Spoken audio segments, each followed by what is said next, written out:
What's up, YouTube? PokePrimer here, prime number 8 to deliver you the draft recap for the our new team for PFCFL Season 2. We are now known as the Hazleton Hoopas, based upon our hometown and obviously the Pokemon Hoopa. And yeah. That's pretty much all I gotta say about that. I mean, it's pretty simple, you know. Change the team name. We're the Hazleton Hoopas now, not the Memphis Primates. That's the past. We're moving forward, and we got a new squad for season 2. Now, I will say, my squad might seem a little ragtag, and honestly, it pretty much is. It was kind of the downside of coming out first place overall in the rankings of season 1. Got the last pick in the first 4 rounds of the draft. So my first 4, picks weren't exactly what I wanted. But I guess it's kind of what you got to deal with. Also, from the earlier trade in the season where we got my Lodic, I did lose my RU round 1 pick. So that didn't help me either. So when it came down time for me to draft in RU in round 2, a lot of the mons I wanted were already taken, so I kind of had to improvise a lot on the fly.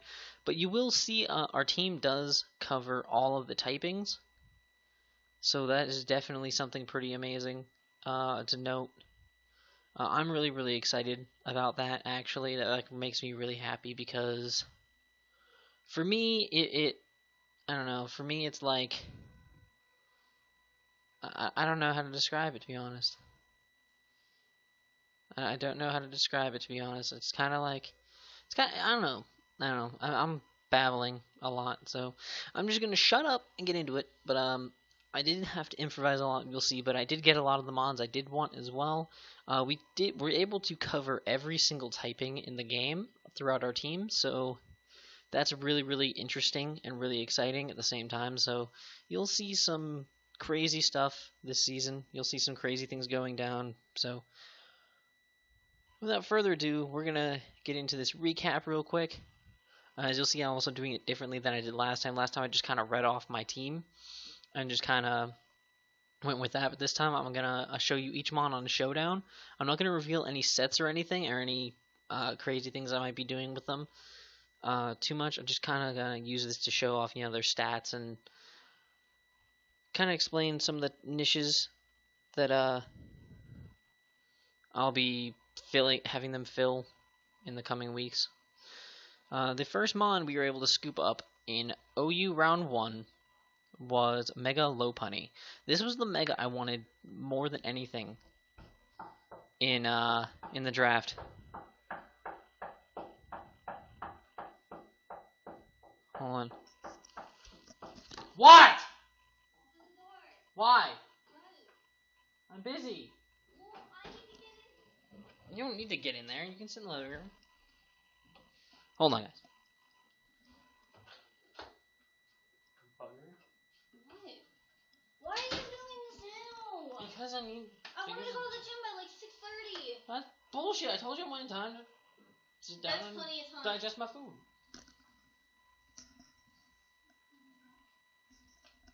You're not even dressed for the gym. Because I'm going to get dressed right before we go. I'm going to be barely wearing any clothing. I'm not going to freeze. Sorry about that. So yeah, the first mon we got was Mega Lopunny. Always wanted to use Mega Lopunny in a very competitive environment, and this is definitely the best avenue to do it against. With its ability Scrappy, nothing can really switch in to Mega Lopunny. Trying to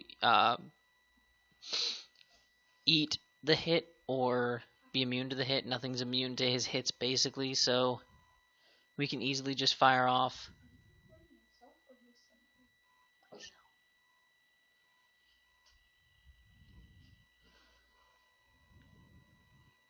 So it can just kind of come in and just fire off any hit at once, and nothing can just come in and really stop it.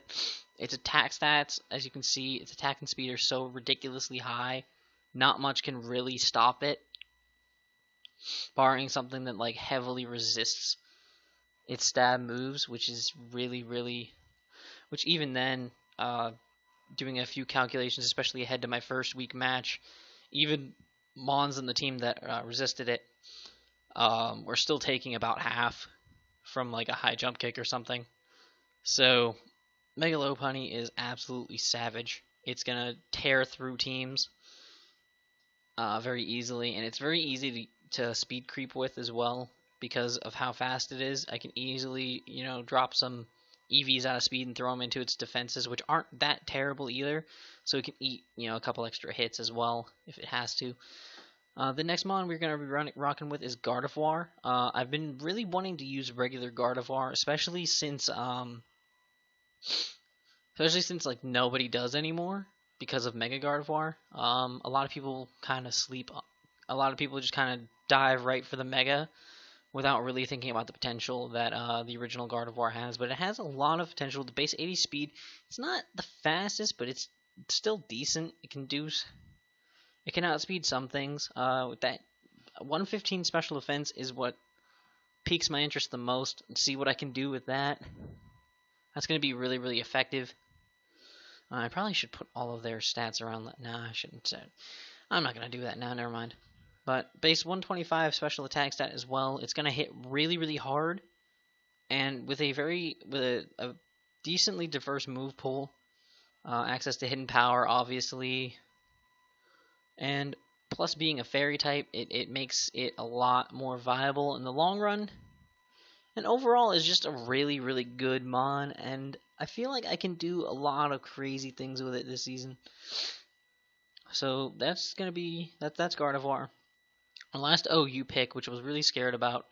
At this point in the draft, I needed a flying type, and I didn't want any dual typings because I wanted to try and avoid too many dual typings. So I actually ended up going with Tornadus Therian. It was still there. It was a miracle in my opinion, but I'm personally really happy we were able to scoop this up. This thing's extremely fast, base 121 speed, hits really hard on either the physical or special sides of base 100 and 110 attack stats, and is really bulky overall. I mean, base 80 and 90 defenses, that's not really all that great, but at the same time, coupled with its HP stat, it works really well. And with Regenerator, if built right, you can switch it in, take 1, 2, or 3 hits, and hit back pretty hard, and then swap back out and come back in fully revitalized and healed up, and ready to do it all over again.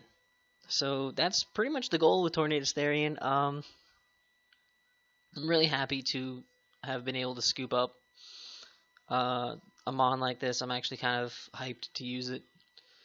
I haven't really ever gotten a chance to use Tornadus. I actually just recently got myself a competitive Tornadus on my copy of Omega Ruby, so hopefully it'll put in work.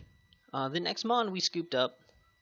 Now I will say I did want Arcanine because I wanted to build a very devastating Firewater Grass core because it's my favorite kind of core to work with in battle, and Arcanine was one of the staple points of that core, and it was scooped up like immediately in UU. But at that point, I kind of still needed a fire type that could hit pretty hard and still bulk some hits if it needed to. And Entei does that job for me very well.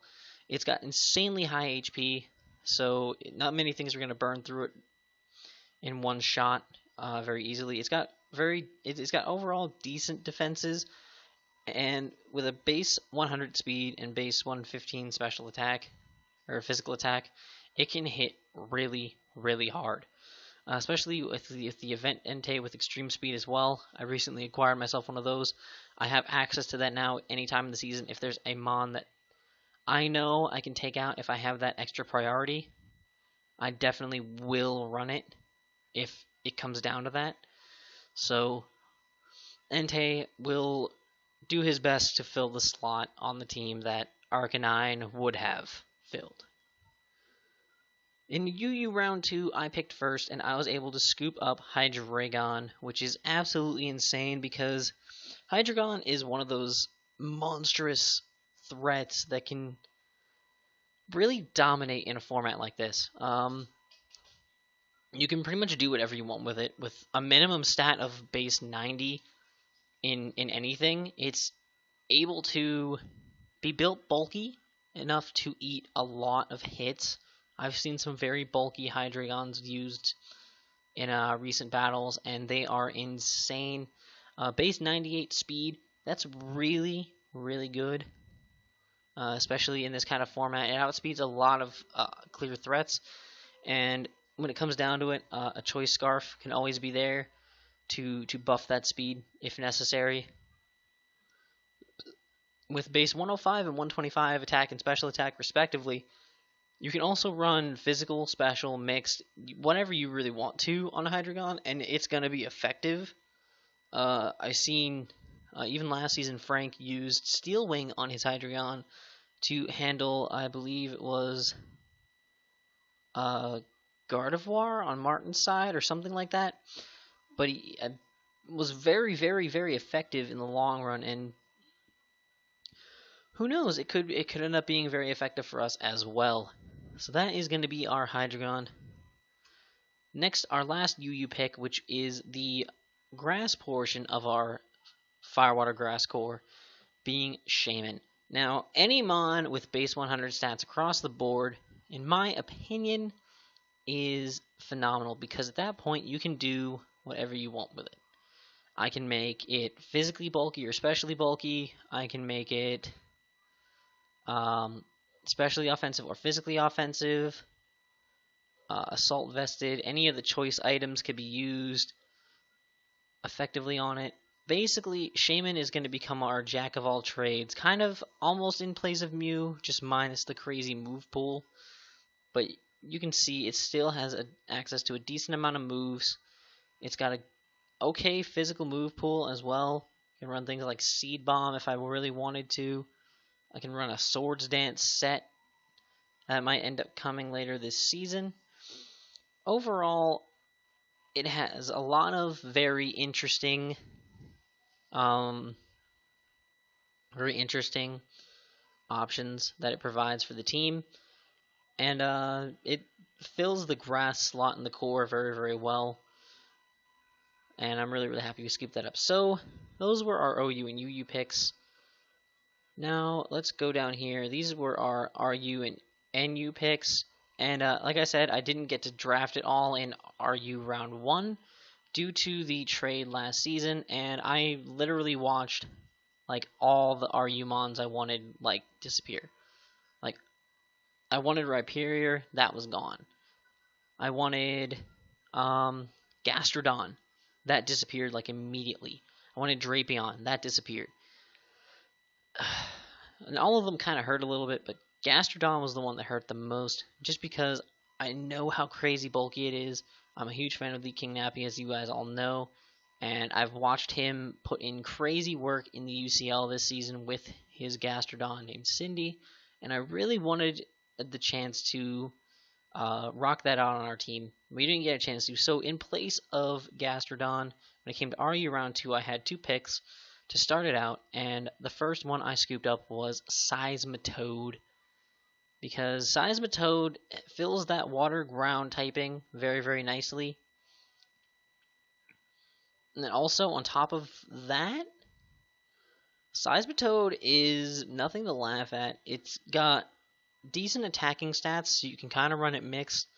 Its HP stat allows it to be run in any defensive manner, and that HP is going to allow it to eat a lot of hits. I've seen some even 4 times effective hits either not kill it or not even do half, depending on the mon it's coming from. This thing bulks a lot. This thing is insanely bulky and really, really threatening to a lot of my opponent's teams as well. Again, I don't like having a 4 times weakness, but sometimes it just can't be helped. And this is one of those situations where I just kind of have to deal with it. But it can set up rocks for me. It can be very bulky. It can be offensive if I really need it to be. Overall, Seismitoad fills a lot of different slots on the team, and I feel like it can be very, very useful for us this season. The next mod we scooped up is, again, I wanted Scizor in OU. I really wanted Scizor in OU. That was one of my dream picks, but it did get scooped up in the same round. I scooped up Gardevoir. I'm not surprised they got scooped up, but still, I really wanted it, and it just didn't happen. But I was able to come down here to RU and scoop up Durant. Durant is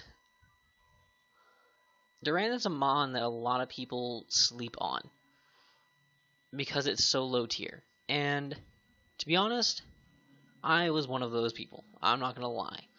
With a special defense stat of base 48, that's not really getting you all that far. Especially when your main weakness, your only weakness, is fire types. But at the same time, those fire types have to be able to outspeed you with a base 109 speed, and that's pretty insane. Not only do they have to outspeed you, but they have to survive a hit from a base 109 attack stat, which is not going to be easy for anyone to pull off. Plus, on the physical side, Durant can potentially eat like a fire punch or something if built the right way, maybe. But it's a very, very good mon. It hits hard regularly. You can run choice items on it if you need to. It can be a good setup mon with the Hone Claws, with its hustle ability, so that it hits really, really, really hard. See, what else do we have here? There's one really niche thing that I don't mind revealing, and that would be entrainment. Basically, it's kind of like if I want to just bring Durant 1 week just to be cheeky or stop something that's really threatening, I can bring entrainment on it and bring Truant on my Durant and then fire off an entrainment, and whatever he has in against me gets Truant and becomes basically almost useless. And that's really, really awesome for me, because if I can get Truant on 1 or 2 mons, that their team just kind of slowly becomes a bunch of slothy losers that aren't going to be able to do anything to me, and I can whittle them down one by one. So hopefully I can pull that off, and especially I would really like as well. The 1 week I really want to use this is later in the season when I face the team that drafted the Cofagrigus. I don't remember which team it was off the top of my head, but I'll talk more about that when it comes to the team prep videos for those weeks.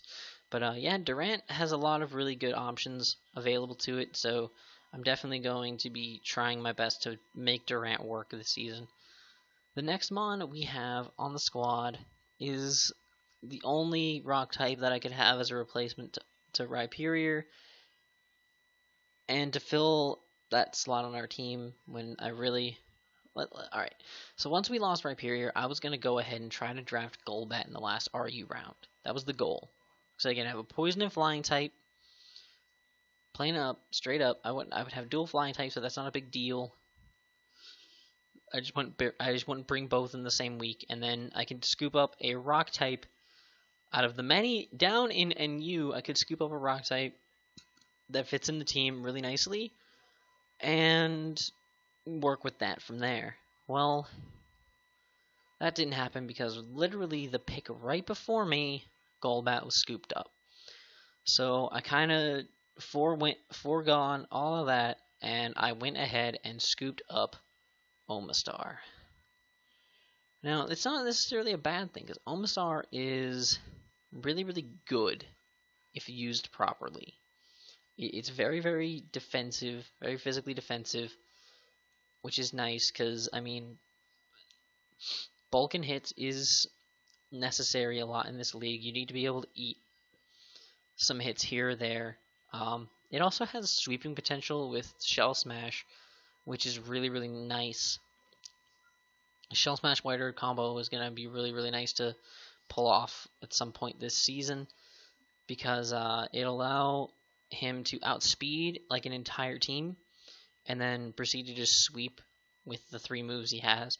Because even if they try to switch something in, it might eat one move, but I can just swap to a different move that does more damage and wipe it out anyway. So Omastar has sweeping potential, and I might bring him a couple times this season to try to implement that, but that's kind of what we were stuck with. If any Mon on my team ends up going, it might be Omastar later this season. I might free agent swap him for maybe like an NU rock type that probably does his jobs a little better. But we'll see what happens there. Yeah, but that's Omastar for you. What can you do? This is what you get for being the best, guys. This is what you get. You get Omastar. You get Omastar on your team. This is what you get for being number 1 in Season 1. You get Omastar. You get Seismitoad. This is the kind of crap I get. So next up, we got Rotom Frost in NU. Rotom Frost I literally drafted because we didn't get Jolteon. I wanted Jolteon in RU, and literally the first pick in RU round 1, boom, there goes Jolteon. I was like, shit. Well, there we go. So NU round 1 came around, and I scooped up Rotom, and I was like, you know, Rotom Frost is really, really nice. It provides me a very unique typing, being electric and ice. I believe the only one that exists, which is pretty fantastic.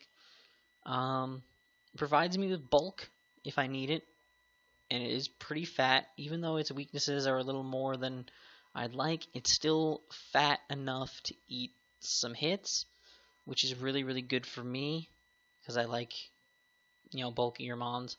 It can also hit really, really hard, and with its typing and its access to Volt Switch, it makes it really, really useful as a pivot mon as well. So that's pretty much the goal with Rotom. I'll bring it if I'm trying to get a Volt Turn Core going. I'll bring it if I need something that can hit really hard. Obviously, I'll bring it if I need some Ice type stab. You're gonna see a lot of Rotom Frost this season, and a lot more work put in by Rotom Frost than you potentially would normally see. The next mon we have is Dusknoir. I wanted a Ghost type. I wanted Dusclops. I lost Dusclops. I wanted Mismagius. I really wanted Mismagius. Didn't get Mismagius. Got drafted really early on. So I was kind of stuck with, you know, whatever was left over, and pretty much when I looked at it, I couldn't get Haunter because I had him on my team last season, and I really, really didn't want to go with Eviolite Mischievous. That really sucks. So I had to settle for Dusknoir, which I'm not necessarily mad about. Dusknoir is very, very, very bulky on both spectrums. So it can be built either way to eat any type of hit I want it to. I can take away its speed too, so I don't hurt any of my other stats, particularly because Dusknoir isn't outspeeding anything. He's base 45 speed. He's not outspeeding a damn thing in any universe. I don't care what you do.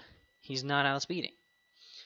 He's also got a base 100 attack stat, which is really, really convenient to have because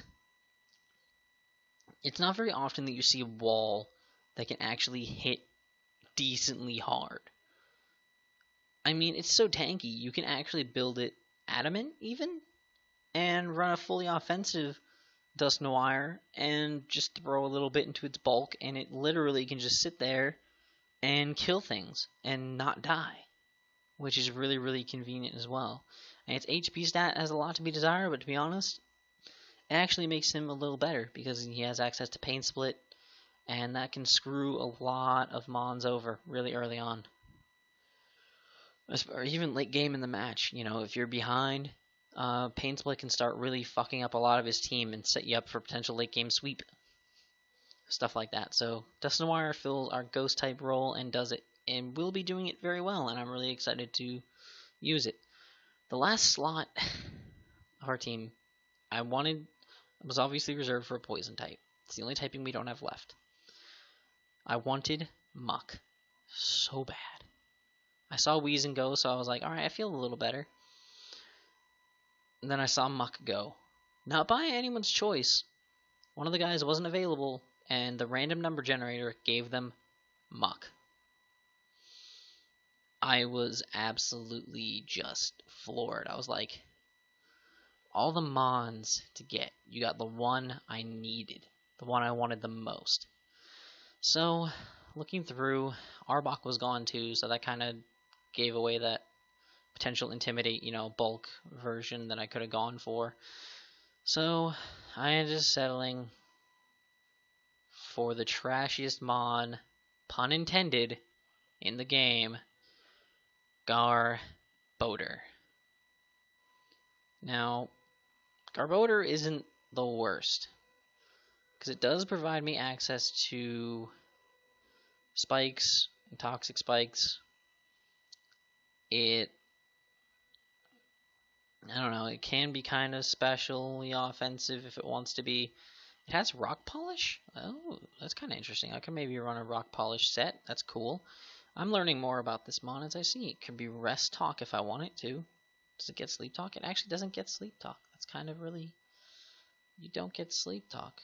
You do get sleep talk. There you go. It could be a rest talk set, maybe. Get really bulky.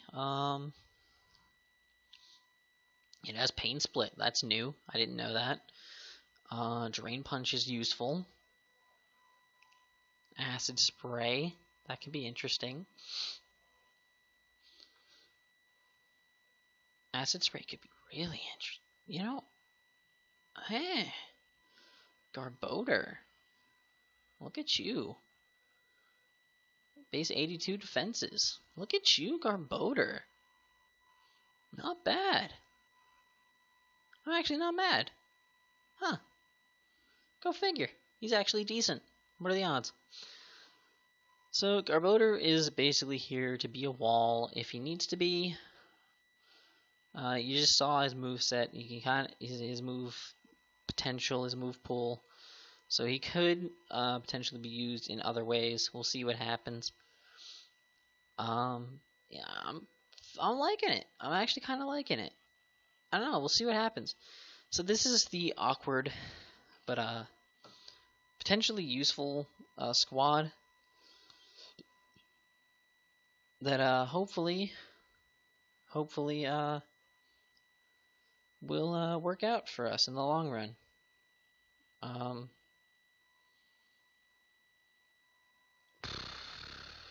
I'm worried, guys. I'm honestly, legitimately worried.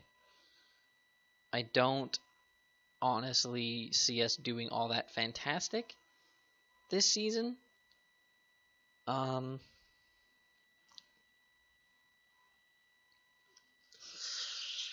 we're just gonna go out there and we're each week, and we're gonna work with what we have and see where it gets us. If we win, we win. If we lose, oh well. My viewpoint is there's always next season. If this season doesn't go all that well, oh well. That just means we get to pick better next season. So, I guess without further ado, guys, I'm gonna leave this off here. I got things to do, places to be, and whatnot. So, if you guys enjoyed this, please make sure to leave a like down below. And subscribe if you haven't already. If you guys are hyped for Season 2 of the PFCFL, again, please make sure to leave a like and stick around, because you're going to see the Hazleton Hoopas, this ragtag team of creatures, somehow pulled together and put in nothing but the finest of work each and every week. Until next time, guys, I'm PokePrimer, signing off.